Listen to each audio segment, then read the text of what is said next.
Welcome everybody. Thank you so much for joining us today. It is the 1st of September 2021. My name is JC Bonici and I am going to be taking you through this week's installment of the best practices with Pluto LMS. And today we are going to talk in particular about course enrollment methods. So quite a bit on the agenda today, but there are rather small sections. To take you through each point quickly, firstly, we're going to be talking about the difference between adding users to your site and course enrollment. And then we're going to take a look at various course enrollment methods. The first one be manual enrollment. Secondly, we're going to take a look at student self-enrollment. And then we'll also take a look at course enrollment confirmation, and if you were to add that as an option.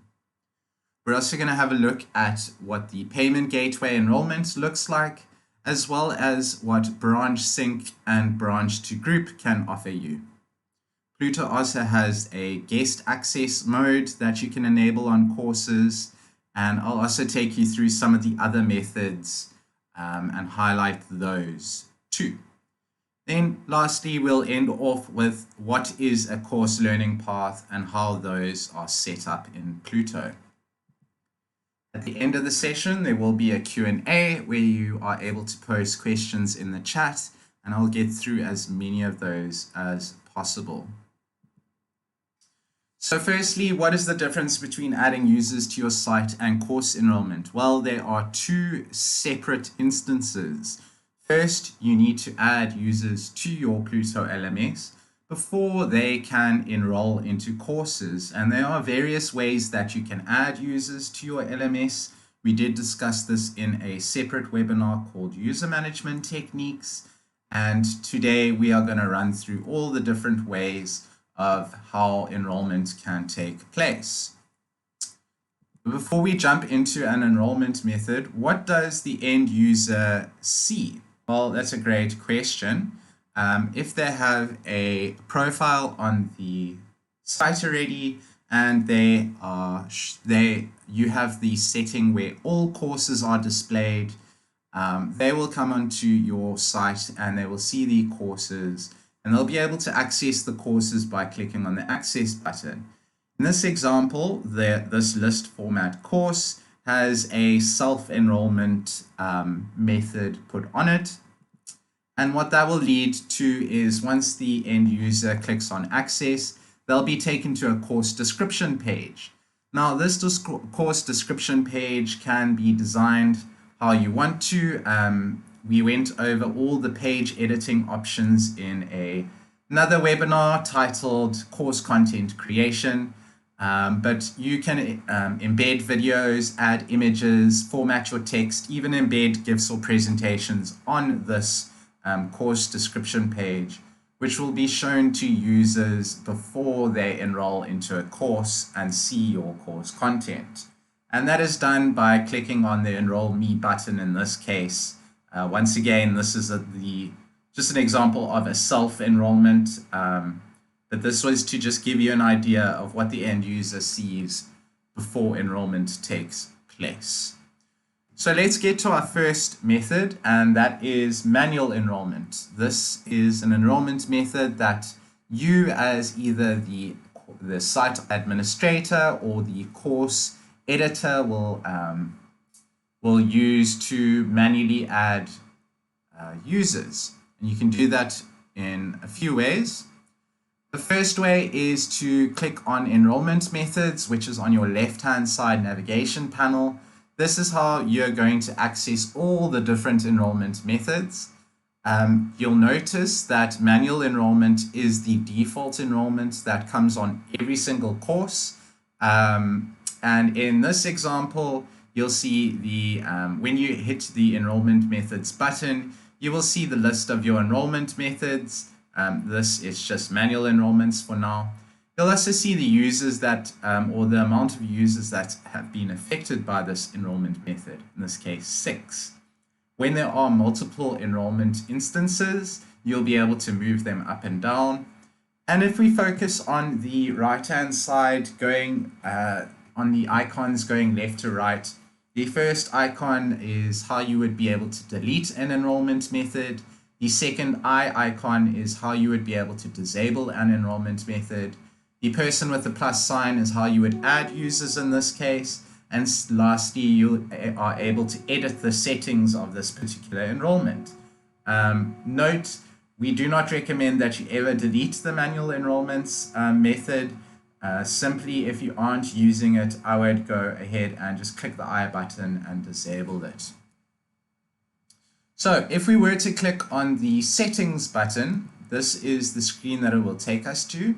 We'll be able to enable the manual enrollments via the screen. We can also decide on a default role, as well as enrollment durations, and lastly, even some notification settings.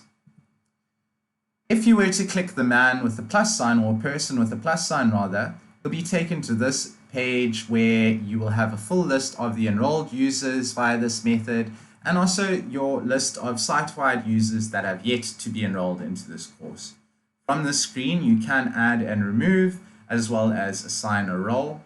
And this is quite a nice place where you can go and do your manual enrollments and manage them.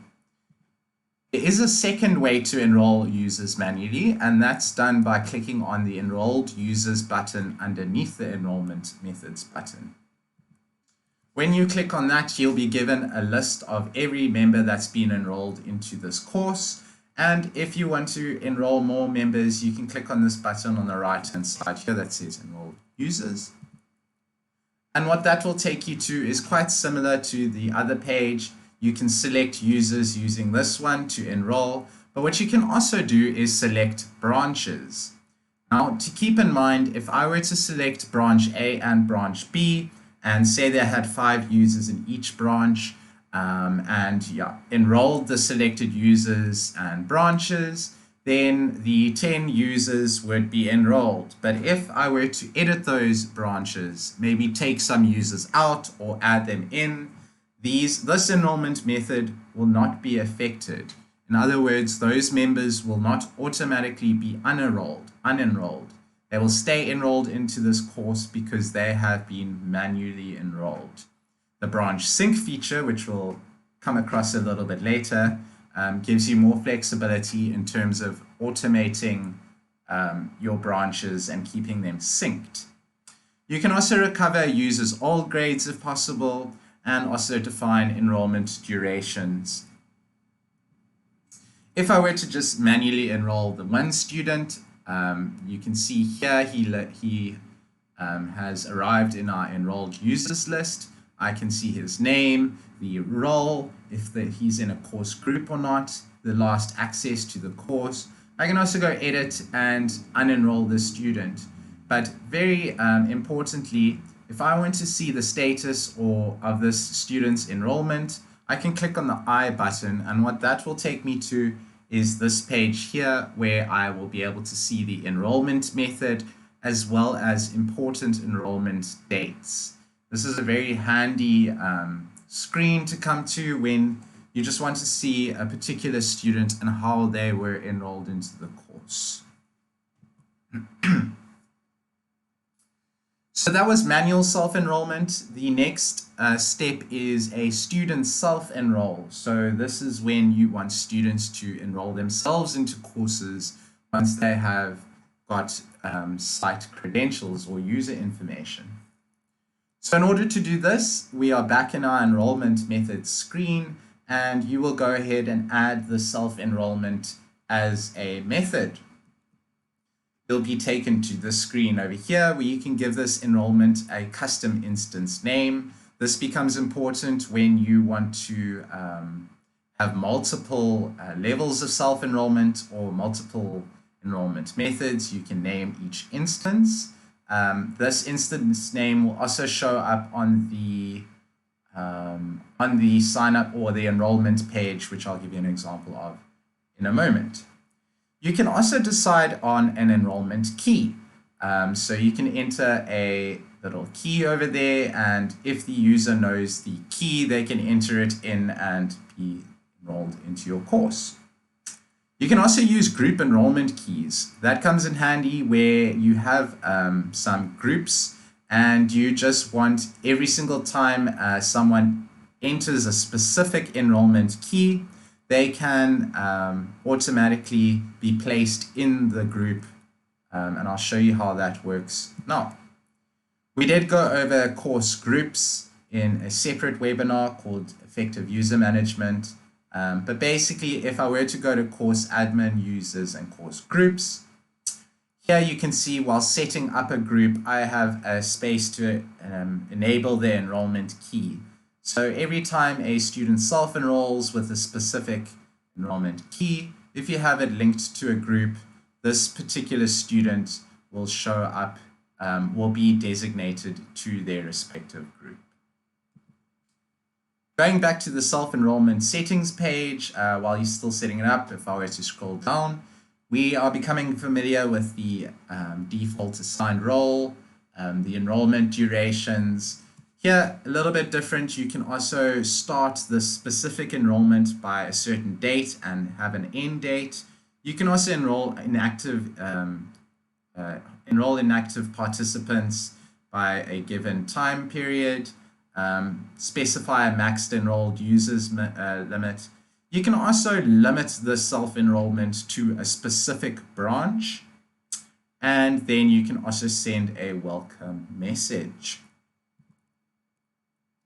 For this example, I've actually gone ahead and set up two student self-enrollments. Each one has a different enrollment key, and I would like to show you what that looks like for the end user. Notably, and intuitively, the person with the plus sign is missing from the self-enrollment options. That's because intuitively you cannot manually add someone to a self-enrollment.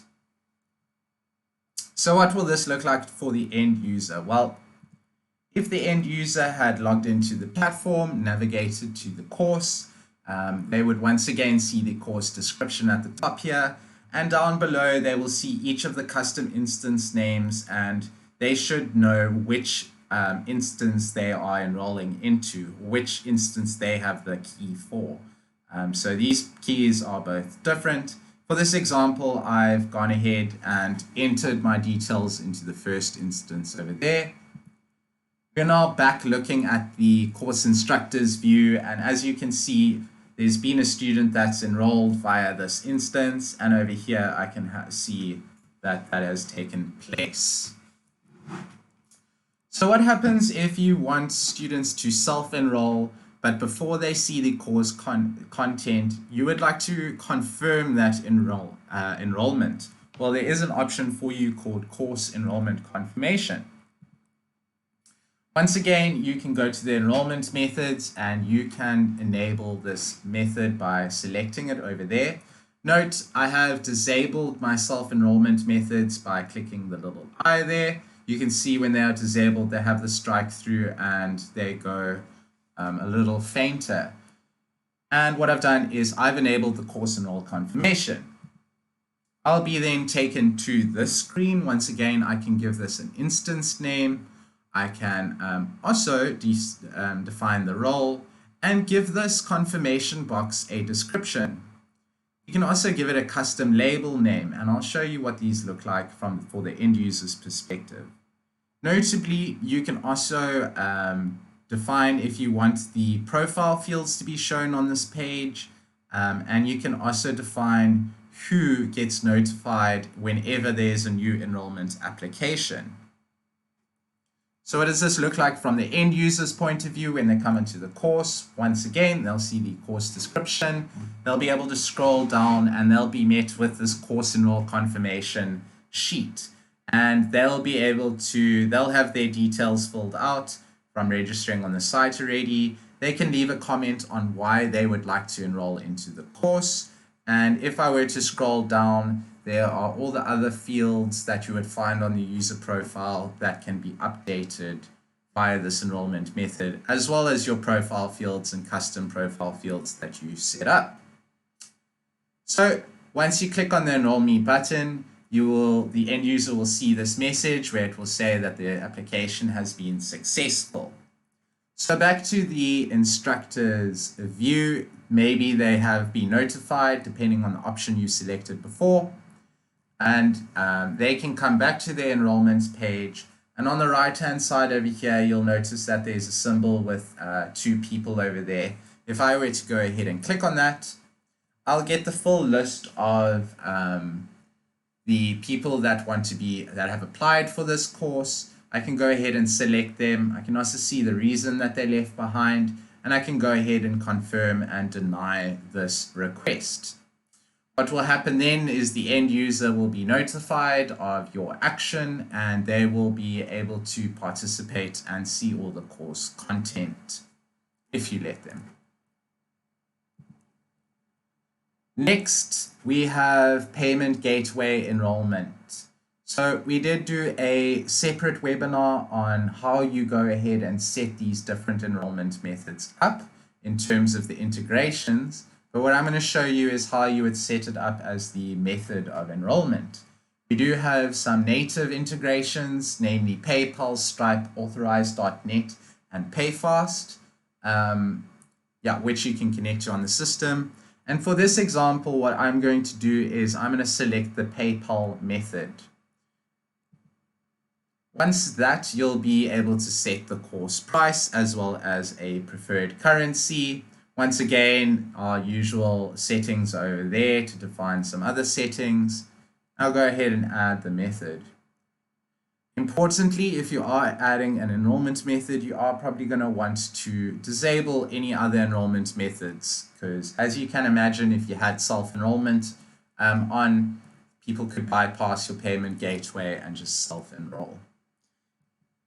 If your enrollment is set up correctly, the end user, while looking at all your courses, will see that there's the PayPal sign. If they click on the course, what they'll be taken to is once again the course description, and it will show you the price and how to pay.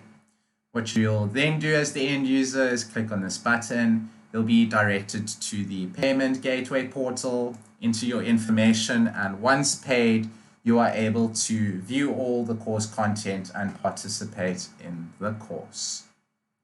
If you want to see more about setting up the payment gateway enrollments, I would highly recommend checking out part 1 of the integrations webinar, where all the different enrollment methods, where each payment gateway method is gone through in a bit more detail in terms of the integration slide. So we spoke a bit about how you can manually enroll branches, but you might want to use this setting because this keeps everything in sync. So in other words, as you add users to a particular branch, or remove users from a particular branch, and you have this enrollment set, it will sync up and unenroll/enroll users into the respective courses. Let's explain it. Let's go a little bit deeper. So firstly, you'll have your branches set up by this point. Once again, I encourage you, if you haven't set up your branches, to go watch our user management technique webinar, where it takes you through all of those different techniques. But once you have set up your branches, you are able to use the branch sync option. Selecting that method will take you to this screen. Once again, you can give this a branch, a custom instance name, and then you can go ahead and select which branch you are syncing into this course. We are syncing branch A in this instance. Then there's also an option here where it allows you to create a new group. If there are groups created already, they'll show up here. But for this example, we're going to go ahead and select the Create New Group option. This might be a good time to just remind you the differences between branches and groups. Branches are how you segment your user information on a site-wide level, whereas groups is how you keep that information segmented at a course-wide level. So as you are syncing branches into courses, you might want to keep that user segmentation the same and add all these members to a group, and this just allows you to do it automatically.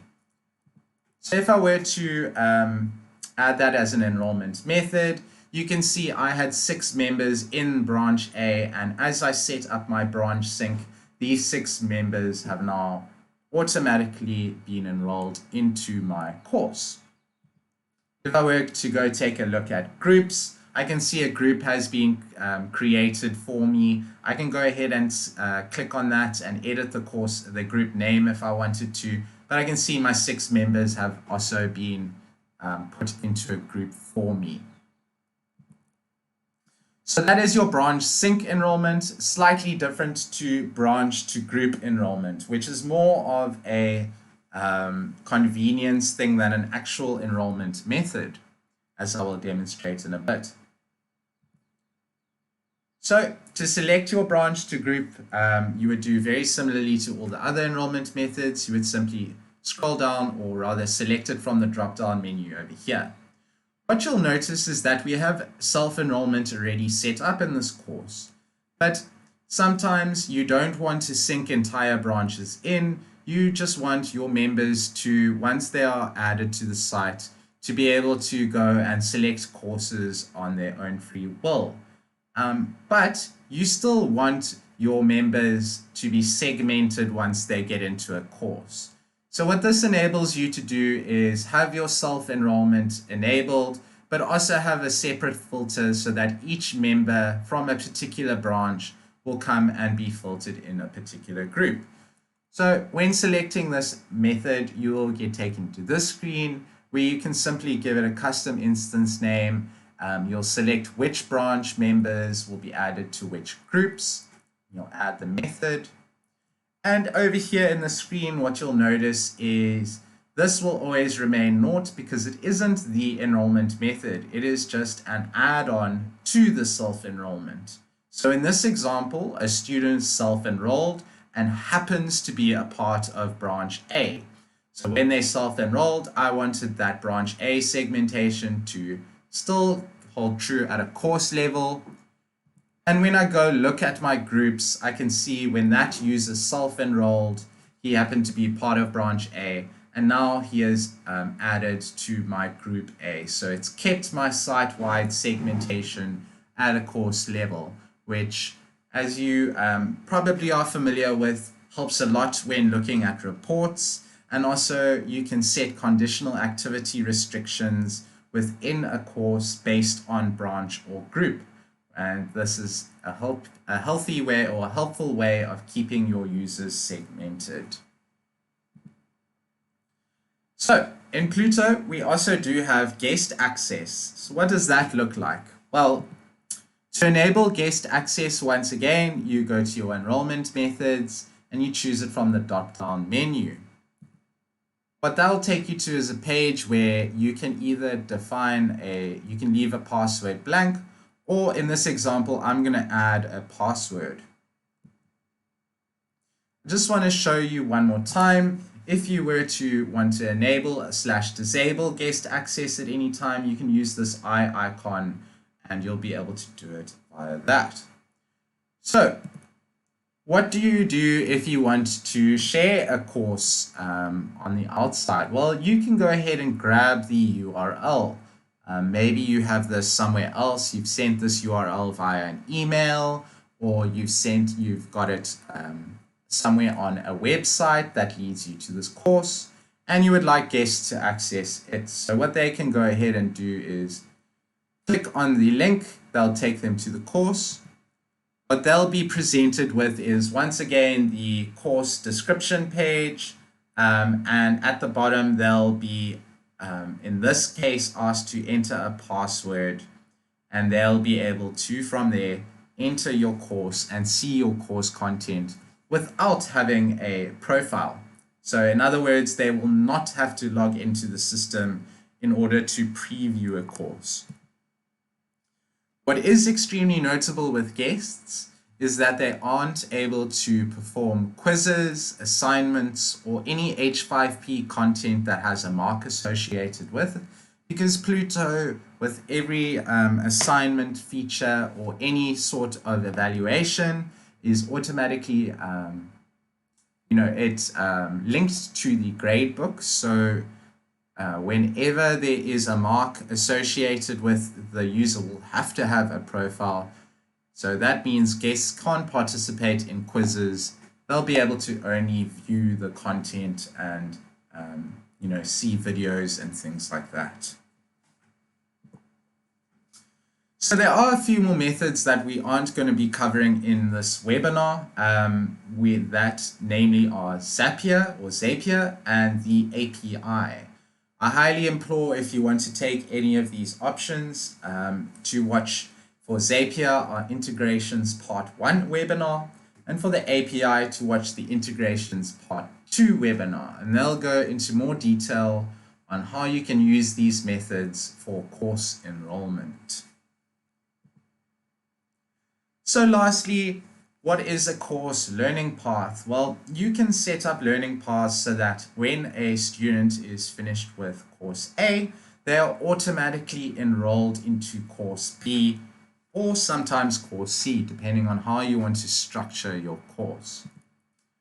For this example, I would like the end user, once they are completed with course A, to automatically enroll into course B.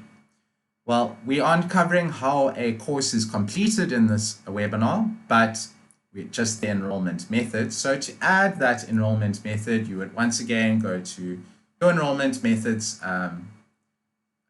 tab over here, and you would select learning path. What that will take you to is this screen over here, where you can once again decide on some settings, and it will ask you which course needs to be completed first in order to access this course.